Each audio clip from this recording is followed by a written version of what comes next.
Welcome to Life's Rich Tapestry, a podcast exploring the narrative of people's layered lives. Listen in on courageous conversations spoken from the heart.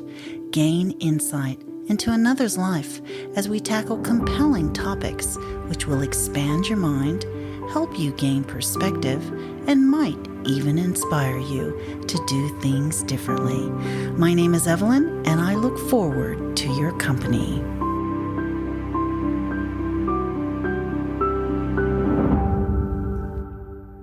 And welcome to another episode of Life's Rich Tapestry. Today's show is going to be just a little bit different, as I have a journalist and author, Jayne Newling, who will be interviewing me just to uncover a few of the layers of my life.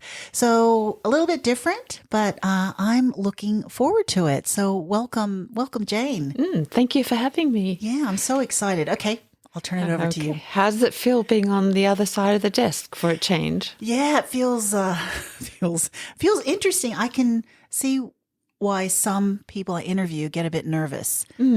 Yeah. Have you ever been interviewed before? Actually, I don't think so. Okay, So well, let's great. go. Let's do it. Let's start from the beginning. Where were you born? I was born in Fort Knox, Kentucky, a military base. So my mom is German and my father's Filipino. And which one of your parents was the military person? My father was in the army. And what rank was he?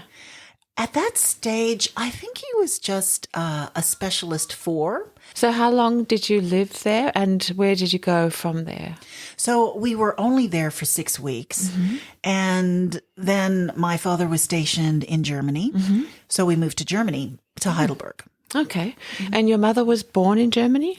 Yes, my mother is originally from Duisburg, which is northern Germany. So how long did you live in Germany before returning to the States? We lived in Germany probably about 2.5 years, and then we moved back to the States. And do you have siblings? Yes.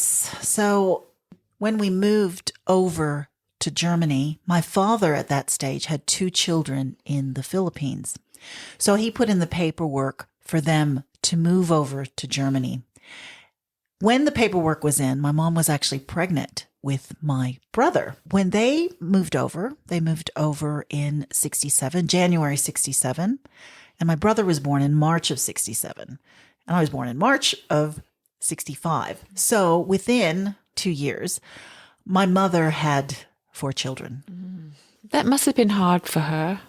It was really hard for her. She was also married to a colored man. So at that time, I know her family wasn't that happy about it. But once they met us, the kids, they loved us right away. And they loved the multiculturalism of our family. Was your mother able to work or did she stay home and look after the 4 of you? During the first few years, she was, of course, a stay-at-home mom.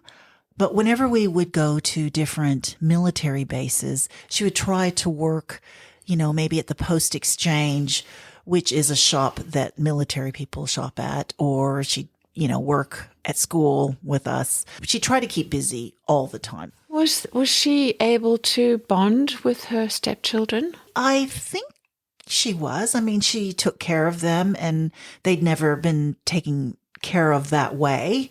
I mean, living their first few years in Guam and the Philippines, which is very different to being brought up in a Western sort of world. But yeah, I think she took care of them as much as she could. I mean, I don't know. I'm a mother and you're a mother. I think there is something different about your own child. So, I didn't see any difference. I was just worried about me. I'm sure she did bond with them in her own way. So you went back to the States and then you ended up again in Germany. How old were you then? So the second time that we were in Germany, and I was there between the ages of 6 and 7, I had this experience that has really affected me for the rest of my life, really, and still kind of bothers me now, which is very strange. Me and my father, we were at a rest stop in Holland, and a German family walked by us. And as they walked by us, they said some words in German about me and my dad, about the way we looked. Do you remember what they said? Yeah, they said, "Guck mal diese Leute an, die sehen so anderes," which means, look at these people. They look so different. And you took that as an insult. I did. I took it as an insult because of the way the mother pointed at us. Literally, I felt like a monkey in a zoo. She pointed at us.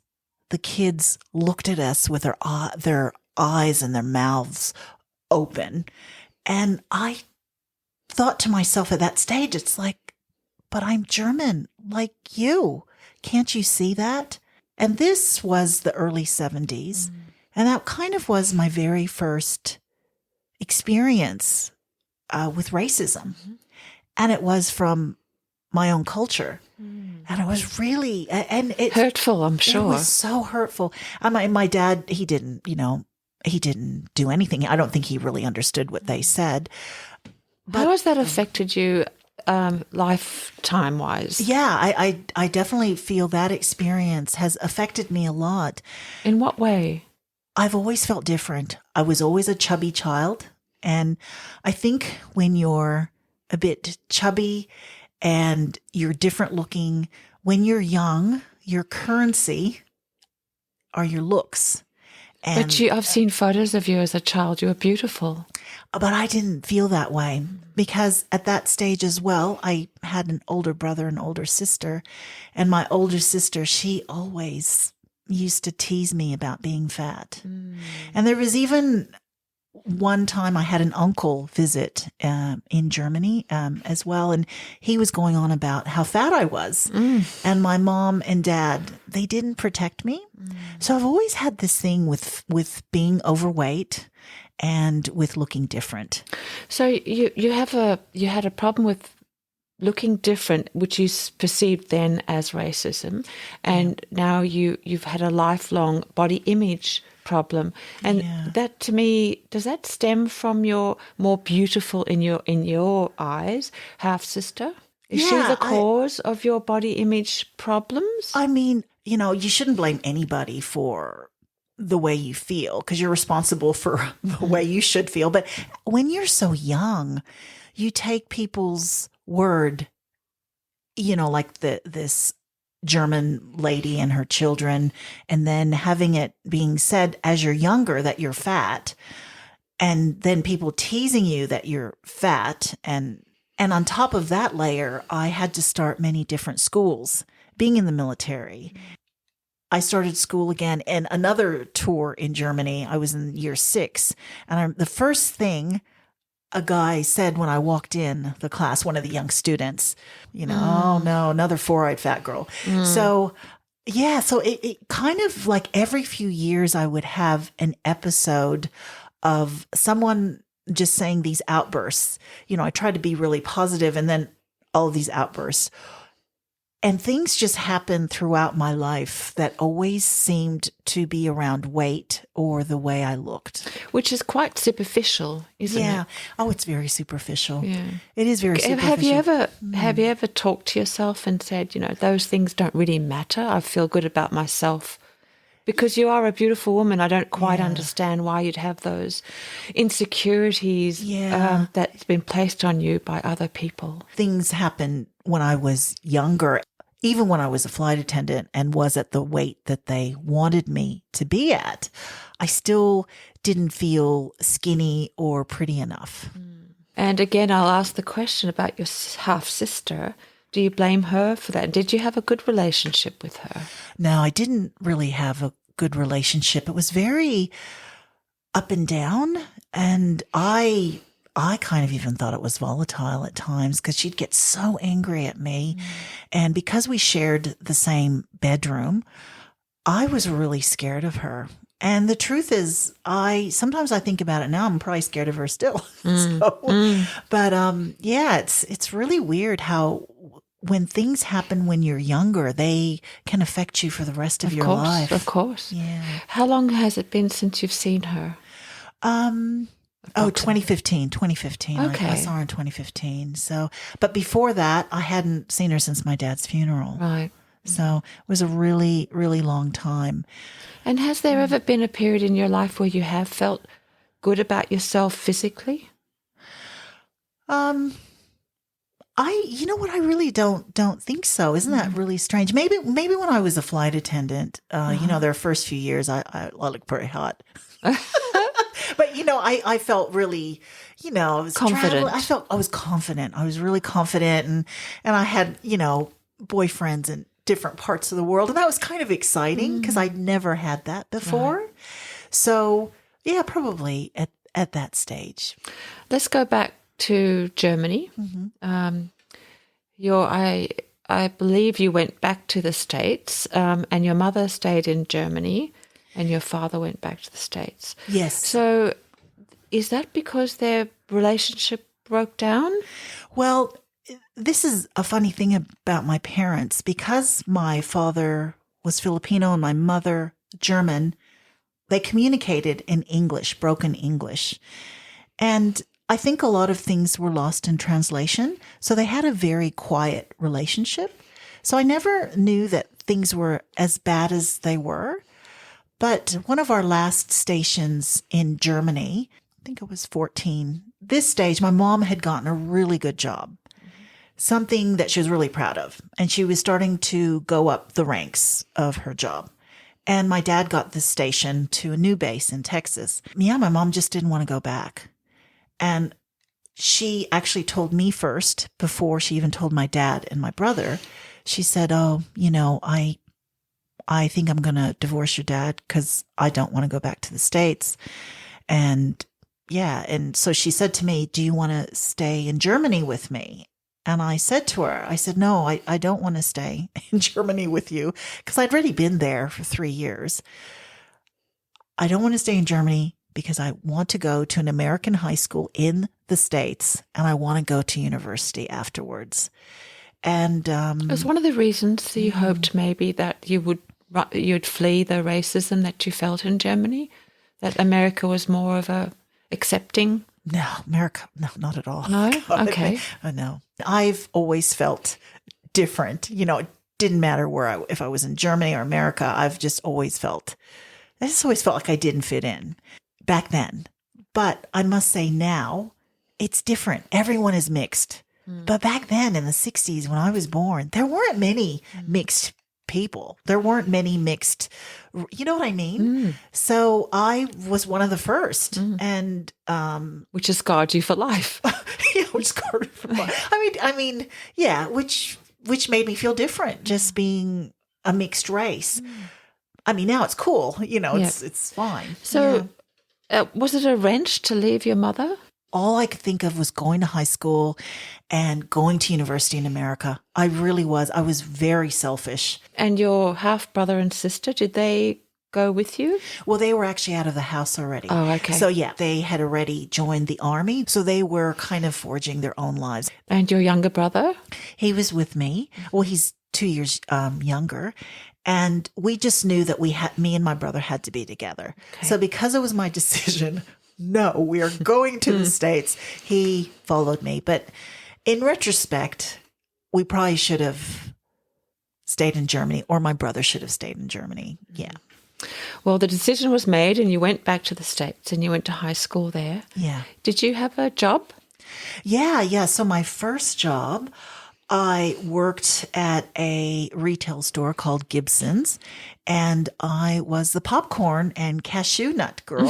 So I served popcorn and cashews to guests, and the truth is I love popcorn and I love cashews. Yeah.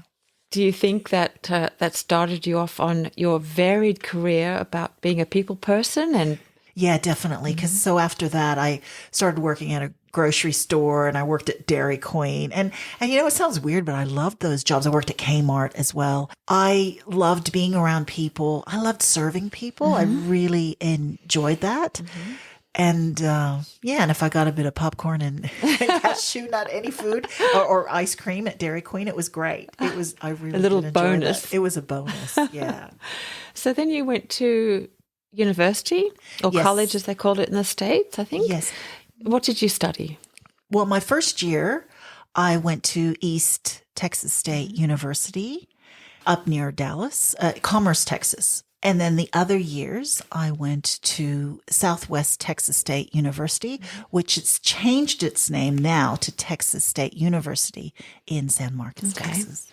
And what were your uni days like? Well, my first year wasn't the best. Why is that? Well, I actually ended up getting pregnant.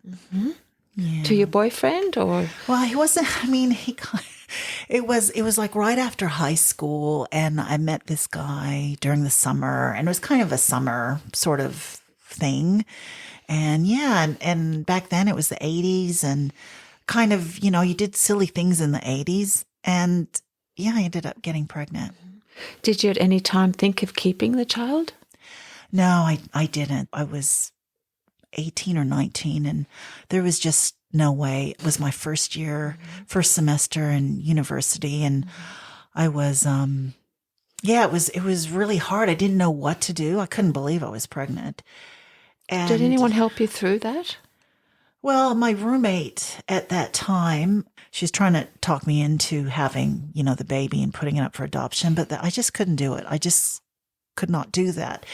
And I said to her, I said, oh, if I have the baby, I'm going to have to kill myself. I just cannot. Just the shame around, I couldn't do it. I ended up telling my younger brother, and we found a place in Dallas to help me, terminate the fetus.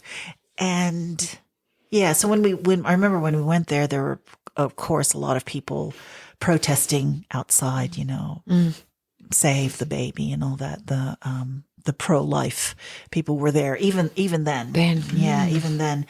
So, but then I ended up getting an abortion. Has that had any long-term effect on you? Do you think about it now? I mean, it was me just being pretty irresponsible. But when you're young, you're irresponsible. But you don't blame yourself for that, do you? No, I don't blame myself at all. I just know my life would drastically change if I were to have the baby. Because you had plans, big dreams. Yeah. A baby would have changed all that. In retrospect, we're both 18. You don't really know what you want. I wasn't in love with him. It was just one of those flings. Did your mother and father know you were pregnant? No, they didn't know. But they ended up finding out a few years later. So my brother, he's the one who took me to get help me to go get the abortion. But a few years later, my brother felt compelled to tell my father. And I remember he said to me, he says, oh, I'm going to tell Papa about your abortion. And this was 2 years later. And I was like, why? And he goes, oh, he needs to know. He needs to know. And I'm like, oh my gosh. He goes, well, you're going to tell him or I'm going to tell him. I actually ended up telling my dad. And then my dad, he said to me, I think he blamed himself. Like, oh God, I divorced their mother and now she's gotten pregnant. So he said to me, he goes, you know what? I'm going to send you to Germany. You're going to Germany. And you're going to stay with your mother, But this was during a break, a college break. So he sent me to Germany, and I ended up telling my mother. And my mother, I remember her saying, "Thank goodness you got the abortion," which sounds horrible, but sometimes you have to make those decisions. Of course, yeah.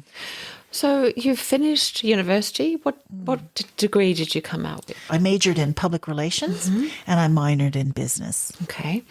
What happened then? What did you want to do with your life? What was the dream? I didn't, I just wanted to work. I don't know. I really didn't know, to tell you the truth. I was at university. I was studying, partying, having a good time, but I knew I needed that degree. So I just wanted to get that degree, get good grades, and just find a job. But the truth is I was getting this degree in Texas, and I didn't want to stay in Texas. So first thing I thought, I'm going to join the Air Force because then I'll be stationed wherever. So I ended up taking a fitness course, a jogging course, which only lasted 2 weeks. And then I realized I'm not up to being in the Air Force. After I graduated, I moved back to Germany and I lived with my mother, and she was able to find me a job because she had connections there. I was able to work at a military bank. Okay. As a teller or? Yeah, I was a bank teller, but I really liked it. Again, it's because you were dealing with people. Yeah, I was dealing with people, and I was dealing with soldiers. So Did you meet any? Oh yeah, lots of soldiers. It was lovely because there's not many females, not many English speaking females in Germany. So I mean, lots of soldiers were stationed in all these bases all over Germany. So when they saw a girl that could speak English, that was like perfect, you know? Yeah. Yeah. So, But obviously, with your intelligence, it wasn't enough for you in the long run. What got you into your next job? I don't know. I've always lived kind of, day to day in a way. I don't really plan things. But what happened when I was living in Germany? So I moved there in 88, and in 89, the Berlin Wall came down. And all of a sudden, there were ads in the newspaper. They were looking for flight attendants who could speak German and who also had American citizenship so that they could fly for these American airlines. And then I thought, oh, I should do that. You applied? I applied. I was sent to Atlanta, and I got the job like right away. So I went to training in Atlanta January of 90. Okay. And how long were you a flight attendant? And was it Delta? Yes, it was Delta Airlines. So I was a flight attendant until December 1997. How many years? So it was almost 8. So it was like 7 and 11 months. Yeah. On one of your visits to Australia, I believe, you met your first husband. Yes. Can you tell me about that? It was the day before I was to go back home. And me and the 2 girls I was traveling with, we booked ourselves on a Blue Mountains day trip. So 2 buses pulled up in front of our backpackers on Maclay Avenue in Potts Point. And I remember the 2 buses pulling up, and I said to my friends, Amy and Shari, let's get in the second bus. The first bus, that guy doesn't look too good. And the second bus, yeah, he's okay. Let's just go on that bus. So we hopped on the bus. They sat on the side of him, and I kind of sat in the seat behind him. And so that's how I met my first husband. Was it love at first sight? I mean, I really was attracted to his sense of humor. I don't know if it was love at first sight. Maybe it was sort of, when you meet someone that's so different and is strong, has, and muscular. Blokey. And there was just something, and he was very smart too. So he was blokey, but he was very smart. So I was very attracted to that. And did he remind you of an Australian character that you may have seen? Well, he probably not. And Crocodile Dundee was kind of the big rage back then. And he kind of reminded me, not a Crocodile Dundee, because that's not necessarily my type. My type is someone who's really, tall, big and muscly. And that's kind of what he was, big, muscly, but had that Crocodile Dundee sort of intelligence. So I was really attracted. I was attracted to that, for him to be my tour guide. But then as the tour progressed, I thought, oh, he's nice, Yeah. So did you go out with him before you left Australia? Yeah. So that night, I was leaving the next day, so it wasn't much time. But that night we all went out. And then we had our first kiss, and that was quite nice. And then the next day we spent all day together. It was Australia Day, and my flight left that night at 8 p.m. And we just had such a good day. It was so much fun. And then I ended up flying back to San Francisco because I was living in San Francisco at that time. And as soon as I got back, I ended up ringing him. And as I said, oh, God, I had so much fun. And he said, yeah, I did too. And then I said, God, I really miss you. And he goes, yeah, I really miss you too. And I got really teary-eyed. And then he said, oh, when are you coming back? And then that started the progression of me coming to Australia every 2 or 3 months. When I was able to back all my trips up, I would go to Australia and visit him. Yeah, so it must have been difficult having it a relationship across the ocean. And this went on for how many years? Yeah, so it was a little over 2 years. And at that stage, there were no mobile phones. So we communicated via fax, had to organize the phone. Like, is he going to be there or not? So it was quite difficult. But in saying that, long distance, you imagine things to be so much better than they really are. Right. Like, it's so romantic in a way. Oh, I've got my boyfriend in Australia. Yeah. It was, he just turned to be this person I just idolized, But that sort of relationship can't go on forever, right? You can't keep doing this. There has to be a commitment of some sort. You Yes. can't just fly in and No, fly out. I know. At that stage, I was in my later 20s, and it was exciting. It was exciting. And the 90s, I think, were an exciting time to be alive, to travel, because there weren't all those restrictions as there are now. So it was easy to hop on a plane. Though Delta didn't fly there, I was able to get discounts on Qantas. So I was able to see him a lot. But then after a while, I thought, you know what? We really got to do something. I can't keep traveling over to Australia, and he's never been to the States. So I said, you really need to come to the States, and we really need to figure out what we're going to do with our future. So he came over and you did some traveling. Yeah. And what was the decision? Obviously, being your first husband, you got married. Yes. Did you get married in the States? Yes, we did. So at that stage, as we were traveling around, I said to him, we were at the national parks, and I said, we really need to do something, Glenn. He goes, oh, but I don't want a big wedding. And I said, well, why don't we just get married in Vegas? We're 3 hours away. Let's just get married. Let's just get married through the drive-through. And he said, oh, can we do that? I'm like, yeah. So that's what we did. We went back to Vegas, went to town hall, got the paperwork sorted, and then we drove through. So in Vegas, the town hall where you have to apply is open 24 hours a day, 7 days a week. Is it like getting a milkshake at McDonald's? Yeah, it was. We literally drove through. We rolled the window down, rolled the window down, and we got married. It was weird. 5 minutes. It was insane. And then what happened then? Did you decide to settle in the States, or did you go back to Australia with Glenn? Well, he went back to Australia. I continued to fly and get the paperwork sorted. It took a few months. We had to get all our faxes together and our photos and send them to immigration. I ended up getting my PR. The very last trip before I was going to move to Australia, my dad died. So, and he died while I was on a layover. So tell me a bit about your dad. What was that experience like? I know you were close to your dad, and to lose him suddenly like that. Yeah, he was, he was only 66 and he died from a heart attack. But what happened is, he had a massive heart attack, but when he fell down, he hit his head on a wooden arm of the couch. And so he had this huge bruise on his head. When the paramedics arrived at my stepmom's house, of course, he was dead. They tried to revive him. They decided that they needed to do an autopsy just to see if he died from the bump on the head or from the heart attack. What was the conclusion?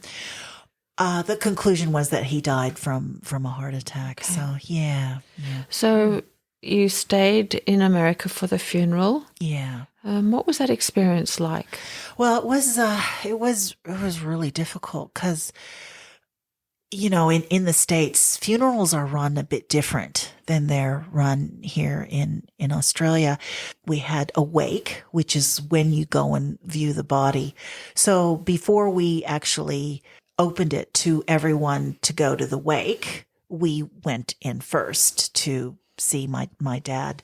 So I wasn't, really prepared for that, because when we walked up to the coffin, because he had an autopsy, they didn't do a really good job. They had this cut around his forehead. So I could see this cut. I guess they had to, peel his face back. I don't know how that works, but it was just it just really affected me, because he looked like he was sleeping.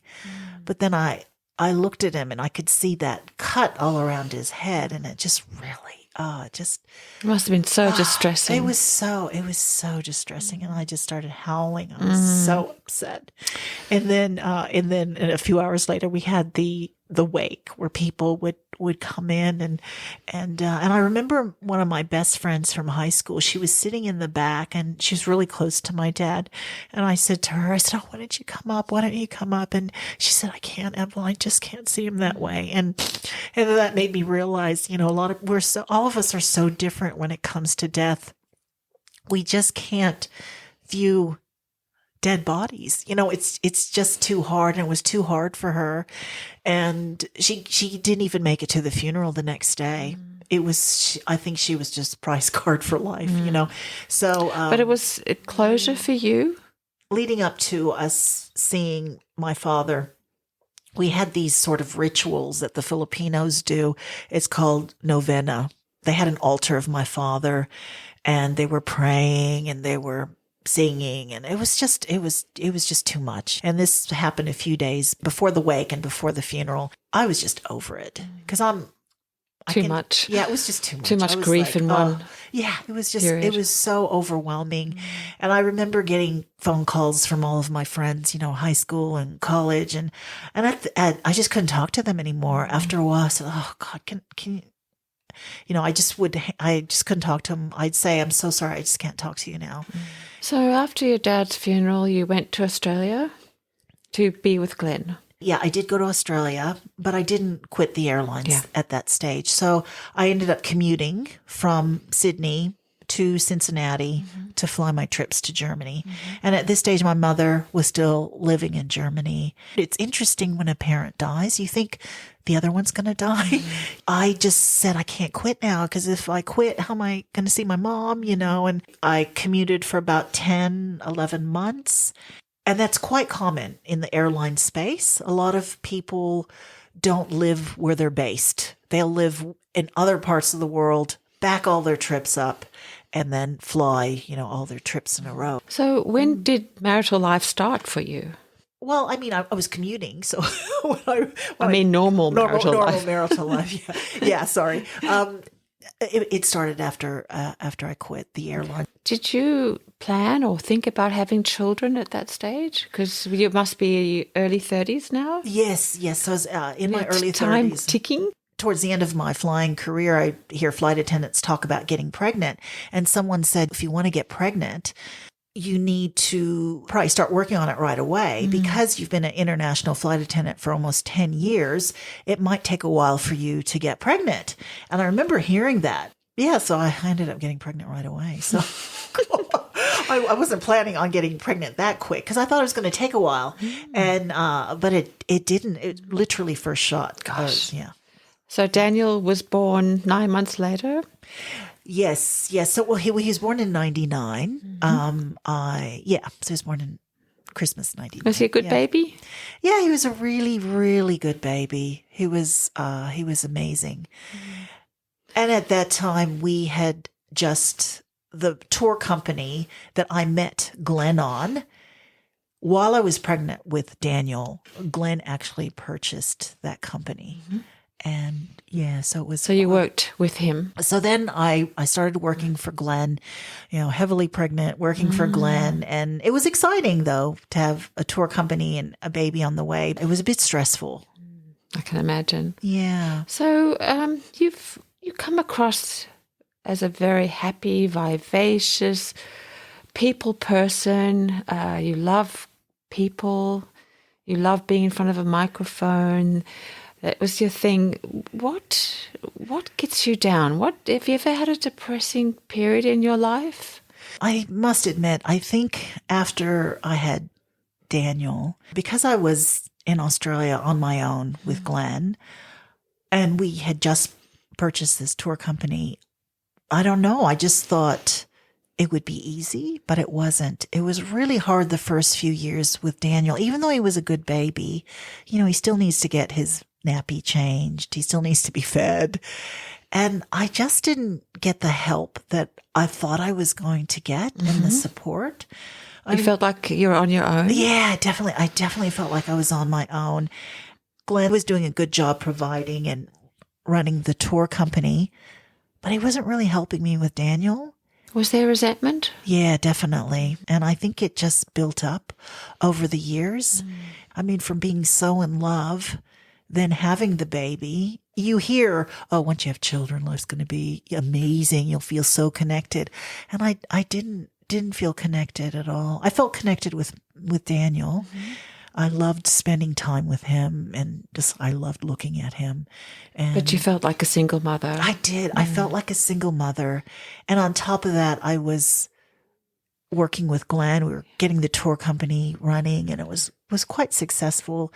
The only hired staff we had were the drivers who were contracted. So it was just me and Glenn running the whole thing. And so it was really, really, really difficult. And I'm sure I had postnatal depression, the first few years of Daniel's birth. Yeah.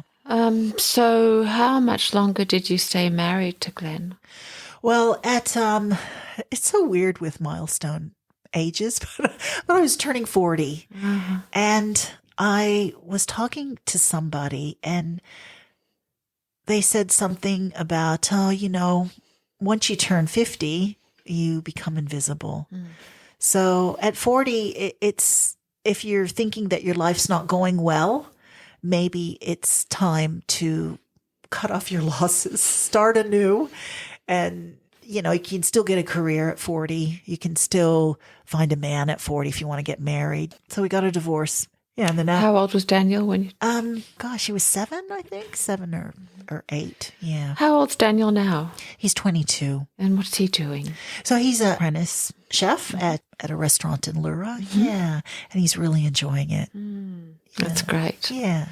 So you hit your 40s? Yep. Single again? Yes. What happened then? I plan, but then I don't plan. So after I got the divorce and the divorce settlement, put a bit of money on the mortgage of the house and bought a brand new car. And then I realized, oh God, how am I going to make money? So, you know what I mean? It was just like, oh, how silly was that? But then I heard that the hotel school, they were looking for homestay mothers or parents. So international students to live in your home. And so I thought, oh, I'll apply for that. And thankfully, I was able to get students in my home, and they lived in my house for a 4.5-year period. I've had 39 students live in my home. So, I mean, when Glenn and I divorced, I got the house, which is quite big, and he got the business. So I had a big house. I was able to house all of these students, and it was great. So I really, really enjoyed that period then came to an end, and you thought, okay, now what? I'm a people person. Yeah. What can I do to show my talents and enjoy a job that I really want to do? I was thinking, the students are coming to an end, but I still had Daniel. Daniel was still in high school, and I still needed someone to look after Daniel and help me out. So my mother ended up immigrating, moving over. And then I thought, okay, now she's over here. She's helping me. What can I do? I've got to get a career. I can't have these students live with me forever. I did a part-time gig at the radio station, the community radio station, which I got paid not much, but it was because it was doing the books, which I'm not very good at. But anyways, but then I decided, I love talking on the microphone, something I started when I was a flight attendant. I love speaking. I've been a member of Toastmasters for many years, and I love big gatherings. So I'm going to be a celebrant. Oh, you're a party girl. Yeah. So I thought I'm going to be a celebrant. A wedding celebrant? Yes. So I went to a celebrant training college to get my marriage celebrant license. And during that time, they had a sale. So if you if you do the celebrant course, you can get the funeral course for half price. And I thought, I love bargains. So I decided to do the funeral. Not that I'd ever do a funeral, because that'd be way too sad for me. So so I did both trainings. Yeah. Do you love doing both the same, or does one take precedence over the other? I initially thought I would never do a funeral, But the truth is, I ended up doing funerals first before weddings, because with weddings, you have to apply through the Attorney General's office. You have to get letters of recommendation and police checks and all that. So it's a bit of a process. You go to the school, but it takes can take up to a year before you're licensed. So I became a funeral celebrant right away, because you actually don't need a funeral celebrant to run a funeral. Anyone can do it. Even a family member can do it. But I think it's better if you do have someone who's a little bit, versed and knows what's going on. Yeah. I believe you got fired. Yes, I did get fired. Is that you got fired because? Well, I got fired because I was crying too much. So that. Why were you crying? You're just a softie? Yes, well, I am a softie, but the truth is, if you have unresolved grief issues, you're going to cry whenever anything is triggered. I think I was triggered by people's pain, because I do have this thing where I can feel people's pain, but I think there was a bit of pain still, of course, in me as well. Did you think about getting counseling? I had counseling, and of course I did these, went to Brahma Kumaris and Lura, which is a meditation center, where somebody said something and that really resonated with me. And this was after I was fired. They were talking about death. And then I said something, well, shouldn't we always cry when we're at a funeral? And then the person said, no, we shouldn't. We're there for them to be their voice. And as soon as she said that, I got it. I'm like, of course, people are hiring me to be their voice. And their support. And their support, exactly. I'm not supposed to be crying more than the family. And that kind of was happening my first few funerals. And it's a great lesson, isn't it? It is. It was such a good lesson. So with grief, you can't go around it. You have to go through it. And some people, they don't like to cry, but sometimes you have to just go through it. And I needed to go through it. So I needed about a year or two of not doing funerals and just trying to figure myself out. You're doing funerals and weddings still, but I believe you want to concentrate on funerals in the future. Yes. I will do my last wedding the end of June 2023, and I'm just going to be doing funerals. Yeah. What you are now currently married to Jeff? Yes. How long have you been married? We've been married since 2014. And you met Jeff at the community radio, right? Yeah. He was the auditor for the community radio. So it was like, I bet you were pleased he took over. Oh gosh, yes, it was very interesting. So, what's your life like with Jeff? We have such an amazing life, and I'm so grateful. Jeff and I are so opposite in our personalities, but we're similar in our tastes. We love to do the same things. We love to travel. We love to go out to eat. We enjoy spending money. Do you have any regrets? Or would you do anything different if you had your life over? No, I mean, I wouldn't do anything different, because you learn from the mistakes you've made. They made me who I am today. Yeah, no, I don't really have any regrets. What does your future look like? I will be focusing more on funerals and on speaking. Like I said, I'm in Toastmasters, so I want to continue doing that. I want to continue doing this podcast.